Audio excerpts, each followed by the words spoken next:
ሰሞኑን ኢየሩሳሌም ነበርኩ እና እመቤታችን ቤዛ ትባላለች አትባልም የሚለው እዚህ በጣም ብዙ እየተምታታ ስለሆነ ብዙ ሰው ስለዚህ ጉዳይ መልስ ስጠንና ያለ ቴክስትም ያደርግልኛል። ዝም ብዬ ቁጭ ብዬ ስል ጋይድ የሚያደርገን ሰው ጀሚል ይባላል እና ጀሚል ሲሄድ ልጁን ተካልን። ልጁ ፋዲ ይባላል። አሁን ሰበሰብኩታል። ፋዲ ይባላል እና እኔ መተዋወቅ ሰውን ስሙን መጠየቅ ደስ ይለኛል። ማን ነው ስምህ ስለው ፋዲ አለ። አረብኛ ነው። ፋዲ ማለት ምን ማለት ነው ስለው ቤዛ ማለት ነው አለ። እኔ በጣም ነው የገረመኝ እና ፋዲ እንኳን ቤዛ ተብሏል። እኔ ምስል እኮ ነው የምነግራችሁ ማለት ነው። እንደው ፋዲ በአቅሙ ቤዛ እየተባለ እመቤታችን ማግኘት እና እኔ በጣም በየቀኑ ፋዲ ባገኘሁት ቁጥር በጣም ሲገርምና አብራራልኝ አልኩት። የምሬን ነው የምነግራችሁ፣ ውሸቴን አይደለም። 2-3 መምህራን ጋር ፋዲን አስታውቀዋለሁ ከነ ትርጉሙ በእንግሊዝኛ እንዲተረጉምልን እያደረጉ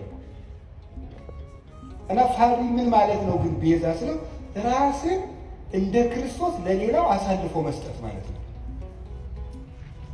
ቤዛ ማለት እንደዚህ ያለ ማለት ነው። ፋዲ በሉኝ። እንደዚህ ብሎ ራሱ የነገረኝ ማን እንደሆነ ታውቃላችሁ? ፋዲ ነው። እና በጣም ገርሞኝ እግዚአብሔር እንዴት ነው የሚያስተምረው? በጣም ነው የገረመኝ። ስለዚህ ጉዳይ ዝም ማለት ነበር የፈለኩት። አንደኛ ማንም ሰው ትልቅ ሰው የሚሆን ትንሽ ሰው ይስታል፣ ወደ መንገዱ እንዲመጥገባረው እንጂ እልክ ይዞት እንዲጠፋ እኔ አልፈልግም። እግዚአብሔር የሚያውቀው ዝም ማለት ፈልጌ ሳለ ፋዲ እንደዚህ ያለ እና ከዛ እኔ ለዚህ የስሙ ትርጓሜ ዮሐንስ ወንጌልን ነገርኩት። አልቦ ፍቅር ዘይአቢ እምዝ ፍቅር ተመምሲ ዘይሜጡ ቤዛ ነፍሰ ቢጽ ራሱን ለባልንጀራው አሳልፎ ከሚሰጥ በቀር ከዚህ የሚበልጥ ፍቅር የለም። ራሱን ለባልንጀራው አሳልፎ የሚሰጥ ከዚህ የሚበልጥ ፍቅር የለም። ይህንን በእንግሊዘኛ ስልኬ ላይ መጽሐፍ ቅዱስ አውጥቼ አስነበብኩት። ፋዲም ፎቶ አንስቶ አረብኛ መጽሐፍ ቅዱስ ላይ አነበዋለሁ ብሎ ይሄደላቸዋል። እና በጣም ብዙ ሊቃውንት ትምህርት ሲሰጡበት ስለከረሙ እመቤታችን ቤዛችን ናት። ጳጳስም የሚናገረው መነኩሴ የሚናገረው አስረግጬ ነው የምነግራችሁ። ማንም ቢናገረው ምን ለውጧል? እንኳን ጳጳስ ከሰማይ የወረደ መልአክ እንኳን ቢነግረን የእመቤታችንን ትምህርት አንቀይረውም። ከዚህ በኋላ የቀደሙ አባቶቻችን አስተምረውናል። ቄርሎስ አስተምሮናል፣ ኤፍሬም አስተምሮናል፣ ዮሐንስ አፈወርቅ አስተምሮናል። ሌሎችም እንዲህ ዮሐንስ አፈወርቅ ጉባኤ እኮ እመቤታችን ትመሰገንበት የነበረው ያ ትልቅ ጉባኤ የሰማይ መላእክት ወርደው ይታደሙበት የነበረው ጉባኤ እኮ ነው። አባ ማርዳሊ እንዳያቸው 12 መላእክት በዮሐንስ አፈወርቅ ጉባኤ ላይ ለመገኘት የወርቅ ማዕጠንታቸውን ይዘው ሲመጡ አይቷቸው ነበረ ይላል። የሰማይ መላእክት ሳይቀር ይታደሙበት በነበረው ጉባኤ ላይ ትመሰገን ነበር እመቤታችን ቅድስት ድንግል ማርያም። ስለዚህ ያንን ምስጋናዋን ልናቋርጠው በፍጹም አንችልም። እኛ የዮሐንስ አፈወርቅ ልጆች ነን። እኛ የቅዱስ ቄርሎስ፣ የቅዱስ ያሬድ፣ የአባ ጊዮርጊስ ዘጋስጫ ልጆች ነን። እኛ ከዚያ የተለየ ምንም አይነት ሀሳብ ምንም አይነት እምነት አይመጣም። አትደንግጡ እግዚአብሔር ቤተሰቦች፣ ይሄ ይሁን ዘንድ ያለው ነው።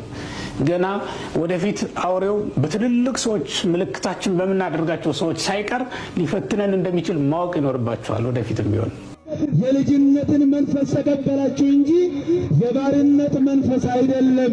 የእግዚአብሔር ልጆች ከሆናችሁ ደግሞ በእግዚአብሔር የክርስቶስ ወራሾች ናችሁ ይላል። ደስ ይበላችሁ ወገኔ፣ እመን።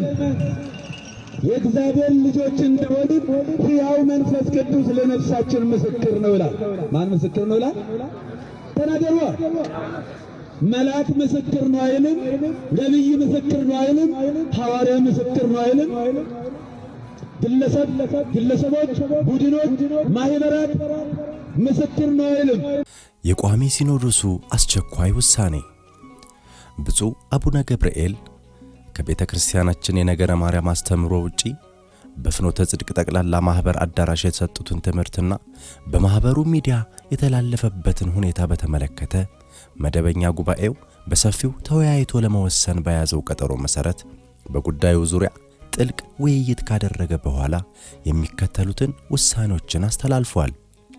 ፍኖተ ጽድቅ ጠቅላላ ማህበር በተለያዩ ጊዜያት ከቅድስት ቤተክርስቲያናችን አስተምህሮ ውጪ በሚዲያው ያስተላለፈው የስህተት ትምህርት የቤተክርስቲያናችንን አባቶች ሊቃውንቱንና መላው ሕዝበ ክርስቲያኑን ያሳዘነ በመሆኑ በማህበራት ምዝገባ ክትትልና ቁጥጥር መምሪያ በኩል ጊዜያዊ የእገዳ ደብዳቤ እንዲደርሰውና በመምሪያው በኩል አስፈላጊው ጥብቅ ክትትል እንዲደረግ ሆኖ በጉዳዩ ላይ የመጨረሻ ውሳኔ መስጠት ይቻል ዘንድ 5 አባላት ያሉት ኮሚቴ እንዲቋቋም አድርጓል።